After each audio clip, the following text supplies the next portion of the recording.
মাত্র 5 বছর বয়সে ছেলেটা দিনমজুরের কাজ করা শুরু করে। একদিন যে ছেলেটার কাছে 4 টাকার পাউরুটি কেনার ক্ষমতা ছিল না, আজ সেই ছেলেটাই প্রতি রাতে 2000 জন মানুষকে বিনা পয়সায় পেট ভরিয়ে খাওয়ায়। ছেলেটার নাম মালেশ্বর রাও। ছোটবেলায় রাতের পর রাত খালি পেটে ঘুমিয়ে কাটানোর সময় মালেশ্বর বুঝতে পারে মানুষের পেটের খিদে মেটানোর মতো ভালো কাজ আর একটাও নেই। তাই চলুন আজকের ভিডিওতে আমরা কথা বলি ভারতবর্ষের সেই ফুড গডকে নিয়ে, যিনি আজ শহরের ফুটপাতবাসী থেকে রেল স্টেশনে থাকা গরিব মানুষগুলোকে পেট ভরা খাবার খাইয়ে তবেই রাতে ঘুমোতে যান। ভারতবর্ষের নিজামাবাদ শহরের এক অতি দরিদ্র পরিবারে জন্ম হয় মালেশ্বর রাওয়ের। মালেশ্বরের বাবা ছিলেন একজন অসুস্থ মজদুর। শরীর খারাপের জন্য অর্ধেক দিনই কাজে যেতে পারতেন না তিনি। তাই মাত্র 5 বছর বয়সেই সংসারে অর্থের যোগান দিতে কাজে নেমে পড়েন মালেশ্বর, একটা কনস্ট্রাকশন সাইটে দিন মজুর হিসেবে। কিন্তু যার ভাগ্যে একদিন সৃষ্টিকর্তার দূত হওয়া লেখা ছিল, সেই ছেলে শৈশব কি এভাবে কাটতে পারে? আচমকা একদিন ওই কনস্ট্রাকশন সাইটে কাজ করতে করতেই মালেশ্বর নজরে পড়েন হেমলতা নাবালম নামের এক সমাজকর্মীর। এই হেমলতা নাবালমই মালেশ্বরকে নিয়ে গিয়ে ভর্তি করিয়ে দেন একটা স্কুলে। ওই বিনা পয়সা স্কুলে ভর্তি হয়ে দিন মজুরের কাজ করার পাশাপাশি মন দিয়ে পড়াশোনাও করতে থাকেন মালেশ্বর রাও। এভাবেই একদিন স্কুলের পড়াশোনার পাঠ চুকিয়ে চাকরির খোঁজে হায়দ্রাবাদ পাড়ি দেন মালেশ্বর, পকেটে মাত্র 500 টাকা নিয়ে। সে সময় টাকার অভাবে কখনো স্টেশনে, কখনো রাস্তায় খালি পেটে শুয়ে পড়তে হতো মালেশ্বরকে। এমনও দিন গেছে যখন 4 টাকার পাউরুটি কিনে খেলে পরের দিন ইন্টারভিউতে যাওয়ার গাড়ি ভাড়া কম পড়ে যাবে। ক্রমাগত এমন স্ট্রাগল করতে করতেই যক্ষা রোগীদের আশ্রমে তাদের দেখভাল করার কাজ পেলেন মালেশ্বর। ওই যক্ষা রোগীদের আশ্রমে কিছু বছর কাজ করার পর একটা ক্যাটারিং সার্ভিস কোম্পানিতে সুপারভাইজারের চাকরি পেলেন তিনি। আর এই চাকরিটাই জীবনের মোড় ঘুরিয়ে দিল মালেশ্বর রাওয়ের। কি সেই জীবনের মোড় ঘোরানো গল্প?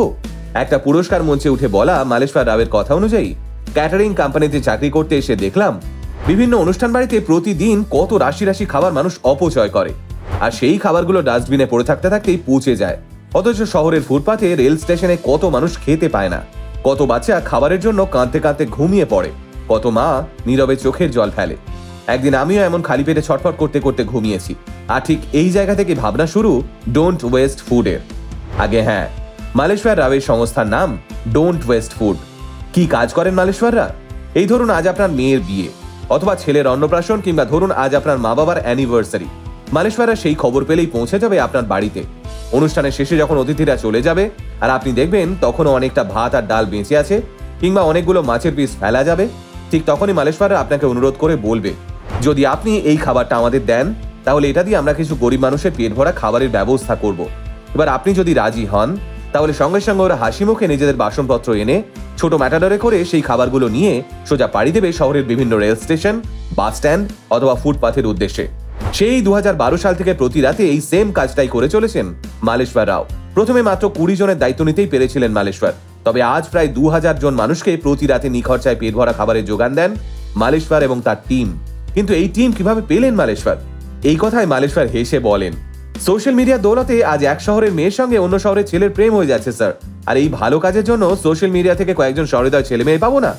আজ গোটা হায়দ্রাবাদ শহরের বিভিন্ন হোটেল এবং রেস্তোরাঁ থেকেও খাবার বেঁচে গেলে মালেশ্বরের টিমের সঙ্গে যোগাযোগ করা হয়।